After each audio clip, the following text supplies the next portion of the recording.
Chapter 66. Kai.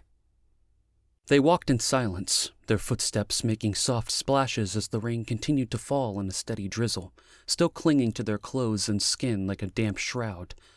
They didn't say a word, allowing the steady patter of rain falling around them to be the only sound to penetrate their already numb brains. Besides, Kai knew what Leah was thinking. What was the point of repeating it all? Saying it over and over again didn't change the facts. So they continued, Kai in front of Leah, holding back just a little. Enough that he knew she was there, but yet far enough to know he wasn't ready to talk just yet. They were making their way towards the clearing of parked vehicles.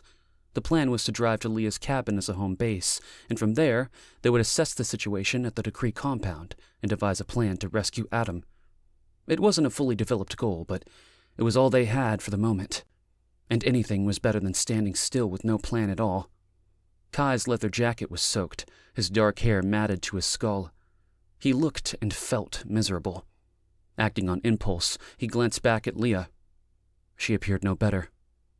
2 drowned rats. She met his gaze, her face set. It made Kai uncomfortable, and he turned away, focusing his attention on his footsteps and not tripping over any of the wet roots exposed from all the rain. He could hear her behind him, her footsteps quickening, and was taken aback when she grabbed his arm and brought him to a sudden halt. Kai spun around, his face dripping wet, his features stern and determined. "What did you mean back there?" Leah stood still in front of him, blocking his path and preventing him from moving forward. "We have to go. There is no time to talk." Knocking her with his shoulder, Kai pushed on. She rushed forward, catching up to him, trying to keep pace with his long strides. "We have a lot ahead of us, Kai. And I want to know what you meant when you said you couldn't save Lonnie's son. Did she have a son? Why doesn't she talk about him?" Kai stood still without turning, his face contorted with emotion. "Yeah, Lonnie. Why don't you talk about him?" "Lonnie had a son." "But—" Leah stuttered, surprised, her hand raised with something in it that Kai hadn't noticed. She cupped it, confused, then dropped her hand, not exposing what it was. Of course, Leah didn't know. How could she? This was news she hadn't expected. He turned to her, his eyes focused and clear. The animosity he felt for her steamed off as the rain fell, sizzling it out with each drop that touched his angry flesh. "Lonnie's son was killed, Leah. He was the only child she was able to carry to term, and he died days after his 4th birthday. He turned away, Chrissy's small, dark face surfacing in his mind. "Oh, Chrissy, how I failed you. How I failed Lonnie." How Lonnie failed her son. Kai swallowed, the anger building again. He couldn't think like that. He couldn't blame Lonnie for what happened to Chrissy. But he did. He blamed her most of all. Leah's mouth gaped open, unable to digest this new information. "How? When?" she sputtered out. "It was a long time ago." Kai walked once more, his head bent low. "But Kai, tell me, you can't just spring this on me and not tell me." "I don't have to tell you anything. Do you hear me?" he said, looking ahead at the vehicles they were getting close to. "Just know that Lonnie understands." Kai sighed, feeling his anger burning out.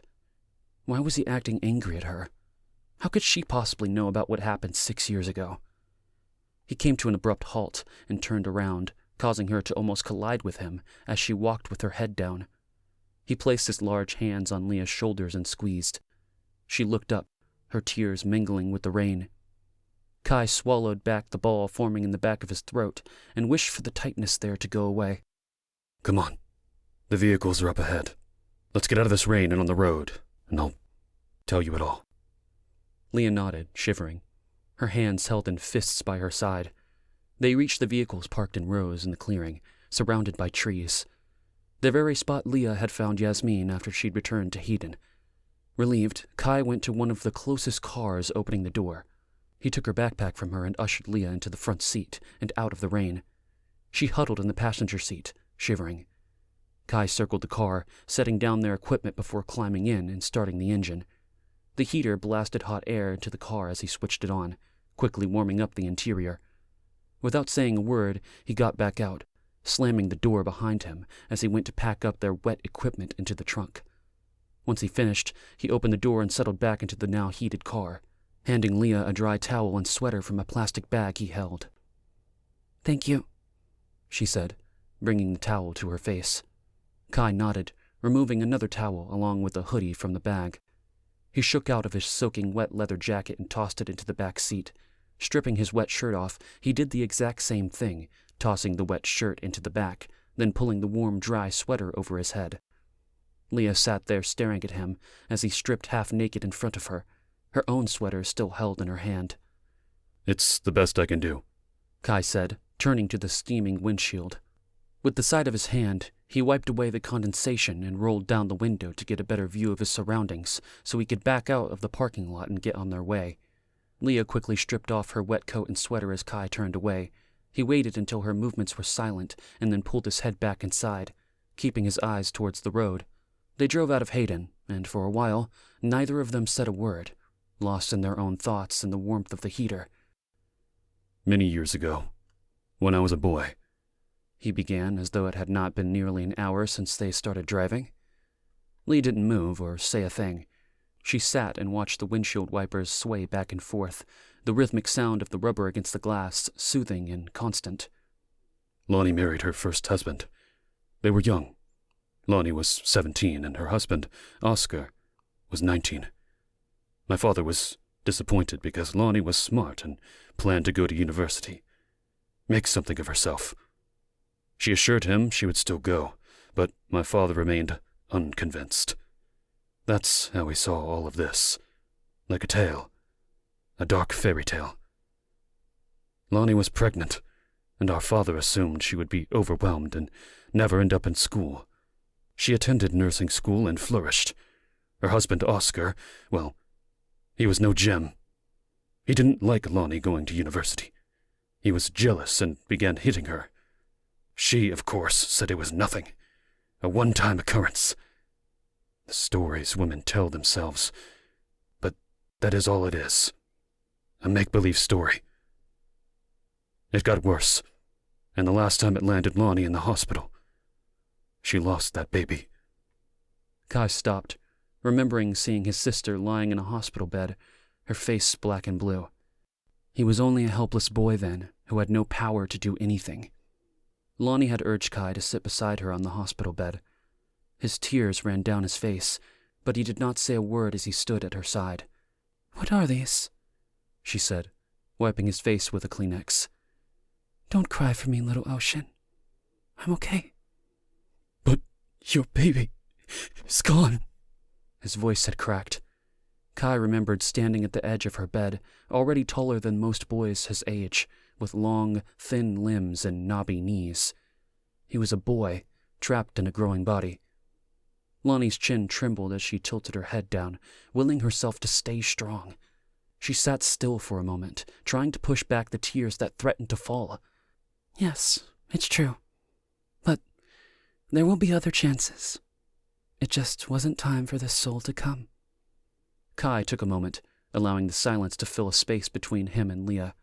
She remained quiet, eyes fixed on the road ahead as they drove closer and closer to their destination, and Adam. "Remarkably, Lonnie believed it, even after losing 2 more babies with Oscar. Soon, she divorced him, and after nursing school decided she wanted to become a midwife. While she was in school, she met her second husband, who wasn't much different from Oscar. Had several more miscarriages and divorced him. For a while, Lonnie was so busy with growing her midwife practice she didn't have time for anything else. But fate had other plans." He gripped the steering wheel, reliving the days of the past. "Between her midwife practice and hospital shifts, Lonnie hardly had a moment to spare. Despite her busy life, she crossed paths with Amon, an intern doctor from Ireland. They fell in love, and once again, Lonnie got married. She was happy. Amon was a good guy. When she became pregnant with Christopher, it was a happy time. She finally had the baby she had always wanted, a strong marriage and a thriving career. Christopher was the pride and joy of the entire family. We all doted on him. He was perfect. Kai's lip quivered, thinking back to the night. It hurt to think about how happy Lonnie had been. And it was all because of Amon, a devoted husband and father. He bent his head and sighed. He'd been jealous of Amon, felt replaced by him. The night it happened, Lonnie was unexpectedly called for a delivery. I was over for Chrissy's birthday party. Amon had a few drinks throughout the day and was a little tipsy. Lonnie was concerned if he could handle Chrissy alone. I told her not to worry, and that I would stay and help Amon out. Amon laughed at the idea that Lonnie didn't trust him with their own son. She told him she didn't mean it that way. She just wanted to make sure Chrissy would be all right, and 2 sets of eyes were better than 1. He pulled Chrissy to him and told us both to go, and that they would be fine. They would pop in a movie and watch till it was time for bed. Christopher clung to his father as though he were a sinking ship. The boy adored him. They were inseparable, really. 2 peas in a pod. Kai is a young man. He doesn't need to stay and babysit his brother-in-law and nephew, Amon joked, leaning back into the sofa. Chrissy snuggled under his arm, his blankie already pulled up around him. Daddy and son movie night, he squealed. Kai's voice broke. Those were the last words I ever heard him say again. Lonnie nodded her head, smiled, kissed Chrissy's cheek, and then did the same to Amon, mumbling. Sorry for running out on Chrissy's birthday before telling me I could leave. So, I did. There were places I planned to go to, and I was relieved because I didn't want to spend the night alone with Amon, watching a kid movie. Kai held his breath, trying to summon the courage to speak out loud about the horrible truth that happened next. He'd left at the same time as Lonnie, walking her to her car and waiting as she got in. I should probably stay. I'm not even on call, Lonnie said, staring up at the house, the lights now dimmed. Kai's gaze followed Lonnie's, where a flickering image from the television could be seen through the window. It's Chrissy's birthday. I should have said no, she said with the guilt of a working mom thick in her voice. Looks like they are settling for the night. They will be out cold in less than an hour. Kai smirked, patting his sister's hand. Go help bring a life into the world. He pulled his coat tight around his neck, feeling the cold of the winter chilling his bones. Be careful tonight. It's supposed to storm, Kai said, turning to go to his car. You too, she called out, starting her engine and leaving. Kai followed right behind. Leah was looking at him now, staring at him with a numb expression. Did it storm that night? She asked, her voice barely above a whisper. Yes. Almost immediately once I was inside my car, it began. Kai's chest tightened as his heart raced. It came down in sheets of white, wet snow, blurring everything in front of me. I nearly pulled over and turned back. It was that bad. Kai pursed his lips, swallowing the pain and the words ready to come out. If only I had turned around and went back to them. I would have seen him. But I didn't. I kept driving. I never would have thought he would leave the house. Never. I never thought Amon would get in his car and... Leah grasped Kai by the shoulders for support. Christopher was killed by his father's drunk driving? Kai shook his head no, his eyes welling with tears, the horror of it all flashing before him and bringing with it the pain, regret, and anger of it all. No. Amon never made it out of the driveway. Kai? He turned to look at her, his features contorted into a frown that seemed to consume every inch of his face and inner being. He shook his head again, wishing, as always, he'd turned around and stayed with Chrissy and Amon. If he'd only stayed, if Lonnie only said no to the call. If. But they didn't, and all hell broke loose because of it. He inhaled through his nose, letting go of the grip in his throat, ready to release the truth. When we left, Chrissy complained about wanting us to come back. Amon said we'd be back later and to come watch the movie. He did as his dad said, and they curled back up on the couch and fell asleep. When Amon woke up, Chrissy was missing. He thought he'd gone to bed or the bathroom or to their room, but when he got back up to check, he could feel the cold coming in from the open front door. He ran outside, still in his slippers, but stopped to grab Chrissy's jacket hanging from a hook on the wall by the door. His boots were gone. Iman called out to Chrissy in the storm, but he was nowhere to be seen. The blizzard raged on with the blinding winds that felt like they would freeze you to the core. He ran up the road and saw nothing, and he knew he had to do something. So he did. He went back to his car and got in, pressed on the gas, and pulled out of the front driveway. That's when he felt the thump as his car drove over something. Kai let out a strangled cry as he bent his head, unable to focus on the road. Kai, pull over! Pull over! Leah said, grabbing onto the wheel and turning it towards the side of the road. It squealed as Kai slammed on the brakes, leaving behind the smell of burnt rubber. Leah turned the ignition off. She leaned over, clasping Kai's head to her chest as he wept. Deep sobs, which he had trapped inside him for 6 years now, escaped. She held him tight, rocking until the sobs softened, and Kai's grip on her arms loosened. He sat up, his breath ragged and shaken, wiping his eyes with the back of his sleeve, unable to look Leah in the eyes. He turned and started the car, needing to feel the vibration of the vehicle beneath him, desperate more than ever to move forward towards Adam and away from the memories of the past. The lines of the highway zipped past them as Kai pressed on the gas, driving faster and faster towards Leah's cabin.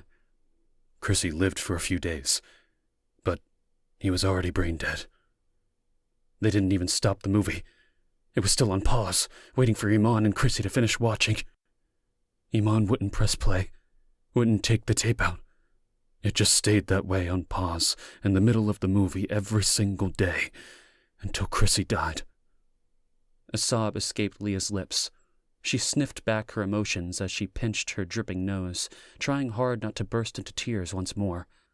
I didn't know, Kai. I didn't know Lonnie had a son. I was so senseless today. I should have... We don't talk about it. He could barely utter the words, his mind consumed with images of Chrissy's little body, lying in the sterile hospital room, hooked up to numerous monitors that constantly beeped and blared. The agonizing decision made to turn off life support so that Chrissy could be free. And Lonnie's face was so calm, holding her child in her arms as she rocked back and forth, singing to him until he died. Only once did Kai see Lonnie cry. When the doctors came to take Christopher's body, she couldn't let go. She had been rocking him for hours after he had already passed. Kai and Iman held her as the doctors took Chris's limp body. Lonnie had clung to him, wailing, her heart searing in two. She clutched Kai for hours, burying her face in his chest, moaning Christopher's name over and over, unable to be consoled. The sound of her cries still haunted him. Iman. Damn broken Iman. He couldn't handle any of it. So riddled with grief and guilt, he held Lonnie as she cried for their son, and he cracked. He couldn't take it. It was too much for him. He couldn't take hearing his wife's heart breaking over their son's death, a death that he caused. Kai shook his head. He would never forget Lonnie's cries of anguish or the look on Iman's face. He would never forgive himself for not staying with Iman and Chrissy. If he had just stayed, if Lonnie had just insisted Kai stay with them, both her husband and son would still be here today. Iman? Leah asked. He killed himself shortly after Chrissy died. He couldn't live with himself, Kai said, not wanting to think of the days that followed. With a glazed expression, Iman would watch the movie, constantly rewinding it back to the beginning and playing it for hours and days on end, always stopping at the same spot he had paused it at that night. Over and over and over again. Leah lifted her hand, still holding on to the objects she had in the rain. She opened her hand, revealing the orange truck. This was his. You gave Adam your nephew's truck? Kai nodded, looking at the toy held in Leah's shaking hand. Yes, it was Chrissy's. Chrissy. She looked confused, like she was remembering something. The little boy singing in The Raven on the Highway. She paused. Kai could feel the goosebumps rising on his flesh as he remembered her words stumbling from the forest. An American Tail movie. The song, Leah said, her voice coming as though she were singing. That's what I heard. The song. The boy on the highway was singing the song from the movie An American Tail. It's one of Adam's favorite movies. The road wavered before Kai's eyes, the tingling feeling overlapping the goosebumps. He pressed his lips together and pressed his foot on the gas a little harder, wanting to get to Leah's cabin as quickly as they could. It was the movie they watched that night. A birthday gift from me. It had just come out, and he'd asked for it. Kai? Leah clutched his arm, still holding tight to the steering wheel. Chrissy, did he have long, light brown hair? He nodded, determined more than ever. We need to hurry. You really are going to get my boy back for me, aren't you? Damn right I am.